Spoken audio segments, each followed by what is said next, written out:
Now, those of you guys who thought that the Cleveland Browns was going to go into this offseason with all these quarterbacks, I'm here to tell you you're wrong. Kevin Stefanski just wrapped up an interview earlier today, kind of detailing his method and pretty much what these next couple weeks may be. Now, he stated verbatim, he can't keep everybody. Now, we know Dylan Gabriel went out there and did what he did yesterday, and to me, Shedeur Sanders looked 20 to 30 times better than the You would think by now the Cleveland Browns would have learned their lesson. But nope. Here we are again, watching a franchise with the consistency of a broken washing machine throw away a quarterback who gave them hope, and instead doubling down on dysfunction. Kevin Stefanski, a man once praised for bringing stability to Cleveland, now finds himself in a bonfire of his own making, all because of how he's handling Shedeur Sanders. And let me tell you, Browns fans aren't just upset. They're ready to write his obituary in permanent marker on the walls of First Energy Stadium. So, let's not waste time. Here's the reality. I am here to tell you guys this.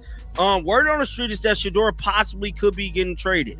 I don't know 100%. That's just what I've been hearing from behind the scenes. But you hear a lot of things, man. So much stuff goes on with this Browns organization. They just unpredictable. Stefanski, in his infinite Cleveland wisdom, has managed to alienate his fan base, his locker room, and probably the ownership suite all in one move. And kind of get a hindsight in how he's feeling and his way of thinking about going about all this, man. Let's for a lift and a run and really get ready for this week. We'll treat this week as a regular season schedule. We'll give the guys a normal game plan as you would, getting ready for the game on Saturday. We'll treat each day like we would. Now we will do more competitive periods than we by hinting that Shedeur Sanders and other quarterbacks could be cut, by downplaying his preseason performance, and by propping up Dylan Gabriel like he's the second coming of Tom Brady. Stefanski has essentially turned himself into the walking embodiment of Cleveland's curse. This isn't strategy. This isn't building for the future. This is sabotage disguised as coaching. And let's talk about Sanders for a second. The kid wasn't just good in his debut, he was electric. He had that poise in the pocket, the confidence of a leader, the accuracy that makes defensive backs cry at night. He didn't just look— What's going on, guys? This your boy John, the Liquidator, coming back with another video, and it looked like Kevin Stefanski is in some serious, serious hot water after pretty much confirming Shedeur Sanders and other quarterbacks could be on the chopping block. Browns are making their apparent quarterback news this week. I believe Kevin Stefanski said that after the preseason contest with the Browns. Boy, I wished Shedeur was healthy so we could see how he's following up.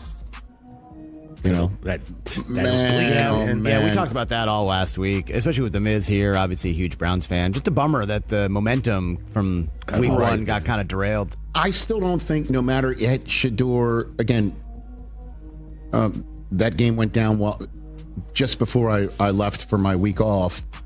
He looked really, really smooth and good. The Cleveland like a quarterback. He looked like the quarterback Cleveland has been chasing for decades. Fans saw it.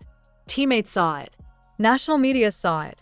But somehow, Stefanski, with all his laminated play sheets and serious head nod faces on the sideline, didn't see it. Or worse, he saw it and ignored it. Which is like finding gold in your backyard and deciding to cover it back up because you think rocks are more practical. Now here's where it gets ridiculous. Stefanski stood at that press conference and said the quiet part out loud. We can't keep everybody. Translation? Yeah. We know Shedeur looked like the future, but don't get too comfortable. Imagine being so tone-deaf that you basically announce to a fan base starving for success that you're about to bench or cut the one thing they actually feel hopeful about. That's not coaching. That's PR suicide. And in Cleveland, the fans don't forgive PR suicide. They double down, drag you on Twitter, and chant you're firing before halftime. And Dylan Gabriel. Oh man. Look, no disrespect, but if Sanders looked like a highlight reel, Gabriel looked like the blooper reel they play at the NFL awards for laughs. Sanders threw lasers, Gabriel threw ducks. Sanders energized the stadium. Gabriel made fans finish their nachos in silence. One looked like the future. The other looked like he borrowed his helmet from the equipment closet 5 minutes before kickoff. And Stefanski looked at both and said, Yeah, I'm gonna ride with Gabriel. You can't make this up. If this was Madden, the controller would have been snapped in half already. But here's the kicker. Browns fans aren't stupid. They know when they're being played. They know the injury excuse is a convenient way to bury Sanders without actually saying it. They've seen this script before. Injured or not, Sanders earned the right to keep his spot warm until he was back. Instead, Stefanski treated him like he was disposable, like a practice squad body they picked up at the airport. That's not just disrespectful, it's career sabotage. And the fans see it. They're not fooled by polished press conferences or careful wording.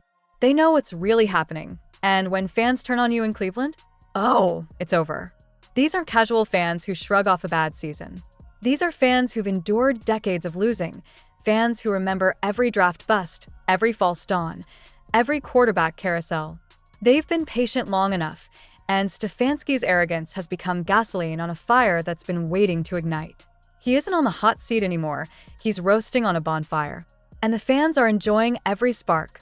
Word on the street is Sanders could even be traded. Now, whether that's real or just smoke, the fact people are whispering about it tells you everything. Fans don't want him traded. They want him starting. They want to believe in him. And the second they hear Stefanski doesn't, they don't rally behind the coach. They rally against him. And once that line is drawn, once the fans are chanting the quarterback's name louder than they're chanting the team's, the writing's already on the wall. You want to know how bad it is? Dillon Gabriel was told before the draft that Shedeur Sanders wouldn't leapfrog him on the depth chart. Think about that. Before Sanders even threw a pass in Cleveland, the politics were already stacked against him. That's not competition. That's collusion. And when the fans figured it out, when they realized this wasn't about performance, but about keeping promises to a rookie quarterback who hasn't proven a thing, it turned Stefanski from a questionable decision-maker into a full-on villain in this story. Here's the irony. Stefanski thought sticking with Gabriel was the safe move, the less risky choice, the one that would let him control the narrative. Instead, it's blown up so badly that the safe choice is now the reason fans are sharpening their pitchforks. Every incompletion Gabriel throws isn't just a bad play.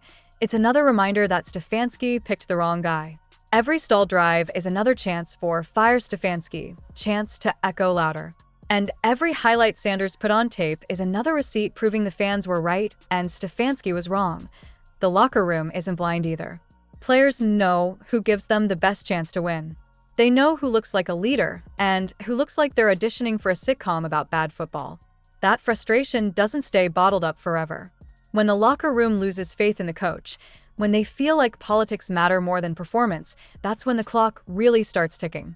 And Stefanski's clock is practically an alarm bell right now. The tragedy here is that Sanders did everything right.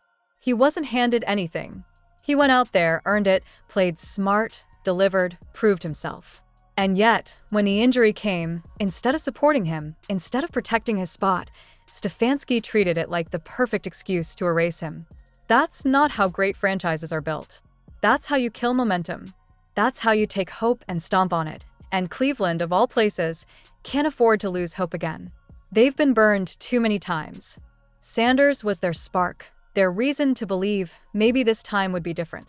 Instead, Stefanski doubled down on dysfunction. That's like winning the lottery and trading the ticket for expired gas station coupons. It's not just stupid, it's insulting. Now, if Stefanski doesn't fix this fast, if he doesn't swallow his pride and put Sanders back where he belongs, it won't just be another bad season. It'll be his last season in Cleveland. Because once you lose the fans, once they've fired you in their hearts, it's only a matter of time before ownership makes it official. And right now, Stefanski's obituary as the coach who disrespected Shedeur Sanders is already being drafted. And that's the story, isn't it? A coach too stubborn to see what's right in front of him, a fan base too smart to let it slide, and a quarterback too talented to be treated like a disposable backup. Sanders deserves better. Cleveland deserves better. And if Stefanski doesn't realize that soon, he'll be remembered not as the coach who built something in Cleveland, but as the coach who threw it all away, one Dillon Gabriel pass at a time. Now the only question left is this: how many more games does he get before the fans finish the job they've already started? Because in Cleveland right now, the chants are only getting louder. And if you listen closely, you can already hear the verdict. Fire Stefanski.